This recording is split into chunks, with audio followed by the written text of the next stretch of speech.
We're gonna try something a little different today. I'm gonna essentially give you guys over to your squad leaders. You guys will get a lot of babying today, a lot of one-on-one shit. We have a lot of new guys. Saturday and Sunday was a clusterfuck compared to what we normally run. This is it. Either you can dig it or you can't. Either you're gonna stay here and make this your new home, or you're gonna get the fuck out. Simple as that. All you guys with low battle ranks, that doesn't matter. As long as you guys are willing to participate, be team players, and have some common sense, you'll be good to go. Does anybody have any questions? If there's anything specific you want to know, ask your squad leaders after we break up. Give me 2 seconds. I'm going to let Saldar have the floor for a second while Buckeye talks to me in TeamSpeak. Go ahead.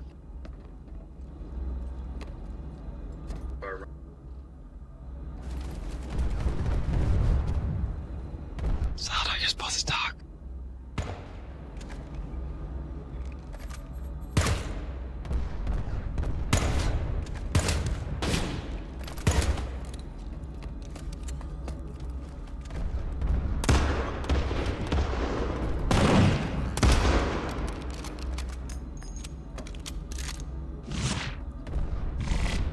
Alright, if Buckeye has any of the event logs from the weekend that he would like to go over, we can debrief on the weekend. If not, let's commence. We will have Saldar running the main part of the training tonight. I just want to touch base on what the weekend entailed, and it was a lot of fun. It was double XP. Everyone hopefully was able to cert up, and we recruited a lot. Our mass recruiting is now over.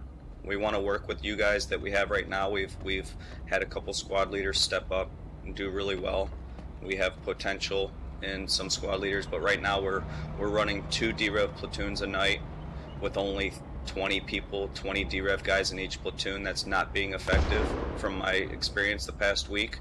We have a lack of squad leaders that are on the same page as some of us platoon leaders and squad leaders, so we're going to be doing training for these squad leaders with we have a wiki, we have everything else, but regardless, we're done recruiting. We're going to work on getting our current squad leaders up to par on where they need to be.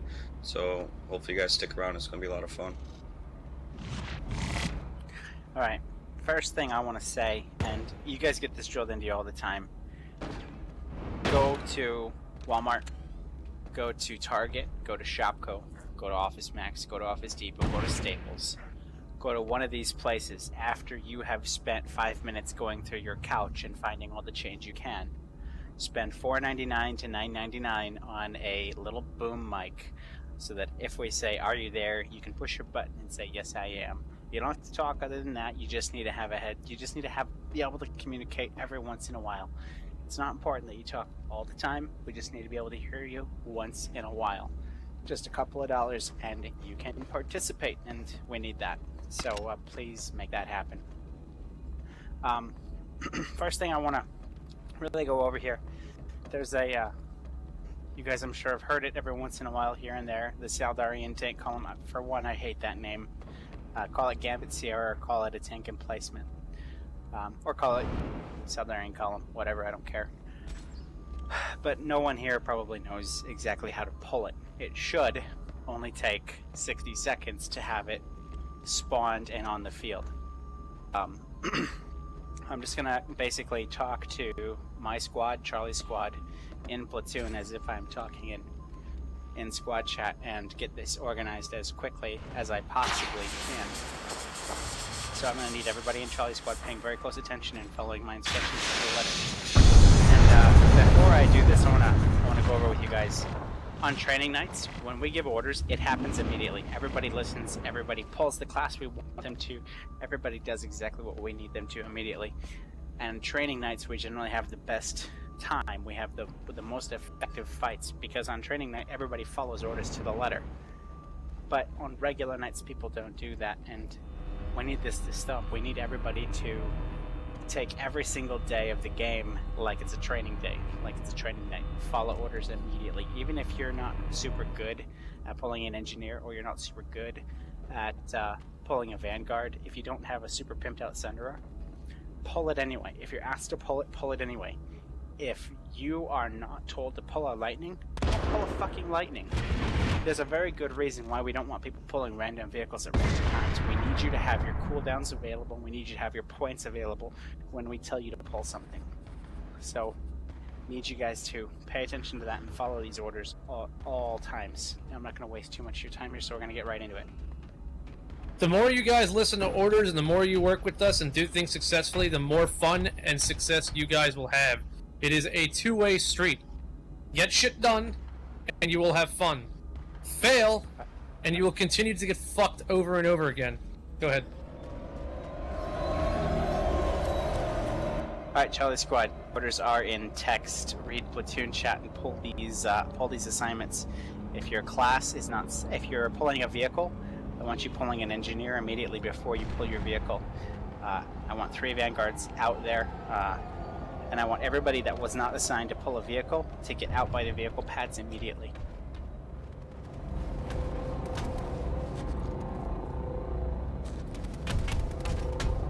I need one more burster, Max here. Who can be my other burster? All Charlie personnel that were not assigned to pull a vehicle, get out to the vehicle area immediately. Everybody that was assigned to pull a vehicle, switch to engineer and pull your vehicle.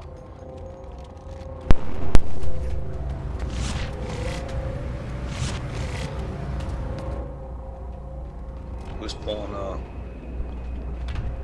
He doesn't want us to pull anything yet. Krigor pulled. Yep, there you go.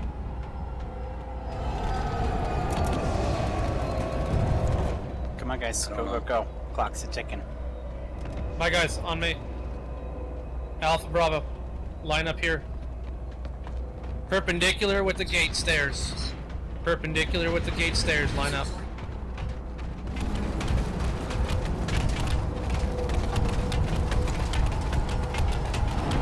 Front row ducks to the back row can see. Oh, it's fine.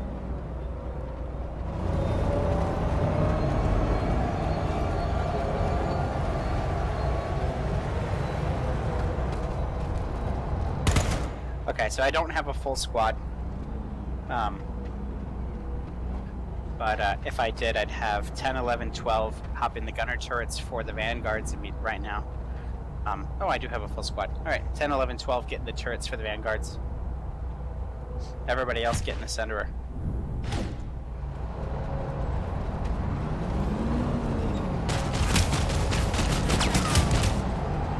A burster is, the NS-10 burster is a arm weapon attachment for the NC Max unit. It is an anti-aircraft artillery weapon. Every single Max has one by default to put on their left arm, or excuse me, their right arm. It's 1,000 certs to purchase one for the left arm as well. And it's probably one of the most beneficial 1,000 certs you'll spend in the game. We'll ask you to do it at random times all the time. Stealth mode. So this is 6 sharks getting the center. 6 sharks. Alright. So this column's ready to go. When we're moving out, we're going to move out single file. All 3 tanks are going to be one in front of the other. LD, you are going to lead the way. We're not going to go very far. Basically, let's just drive around to the back side of the column here, and each tank go right behind LD and drive around to the back side of the platoon to the squad waypoint.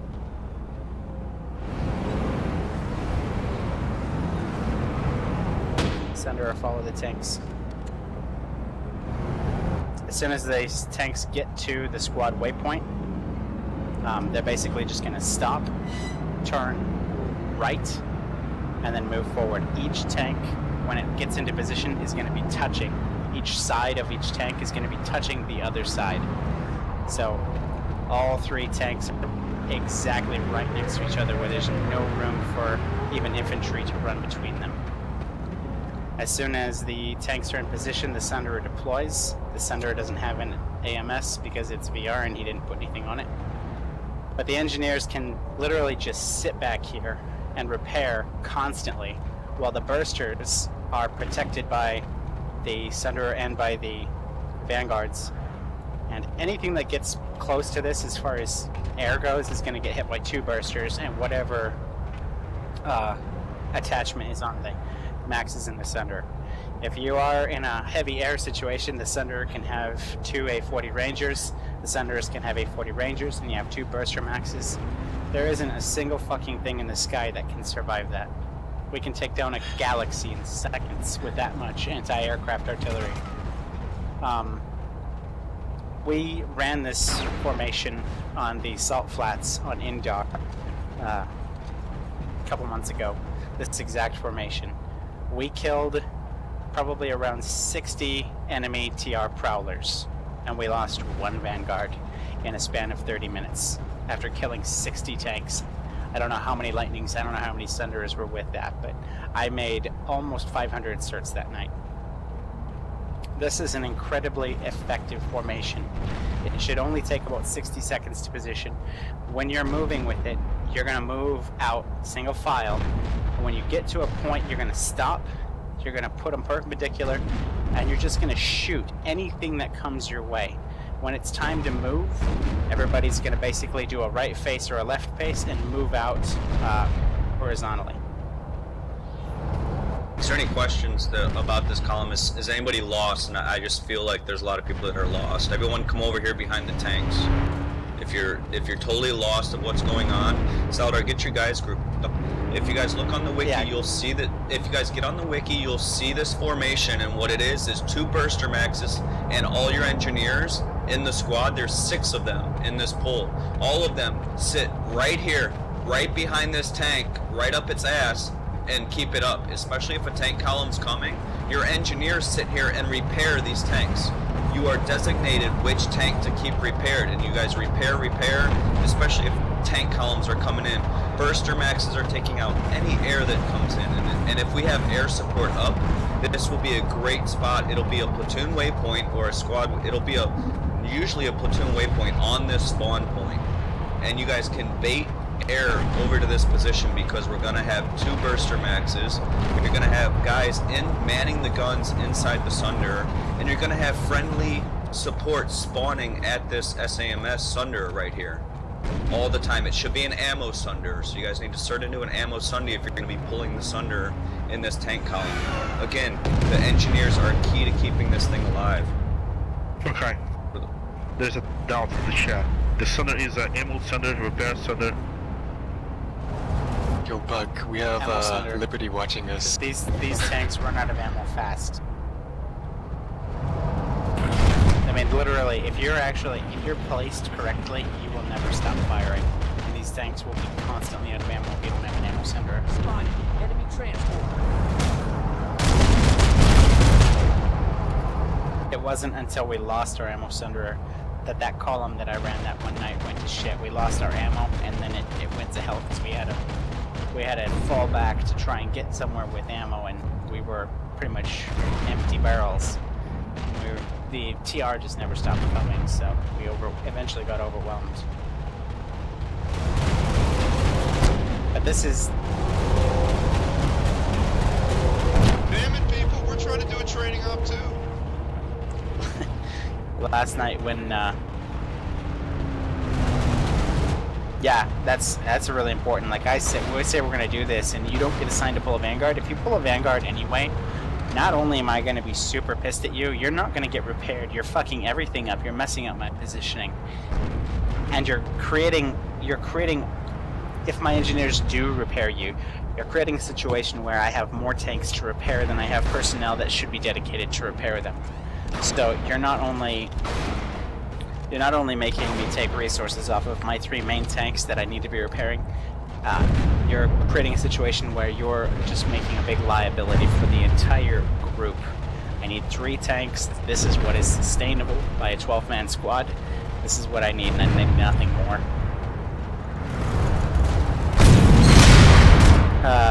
Alpha and Bravo, see if you can grab a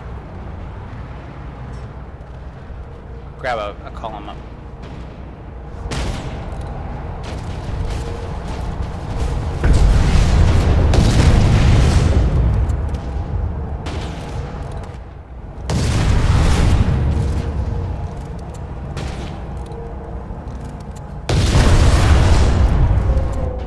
possible, but having an extra sender is not always ideal though either.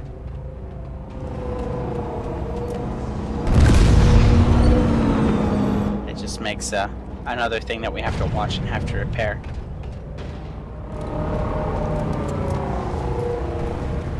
It'd be awesome with the repair center with the ammo centers together.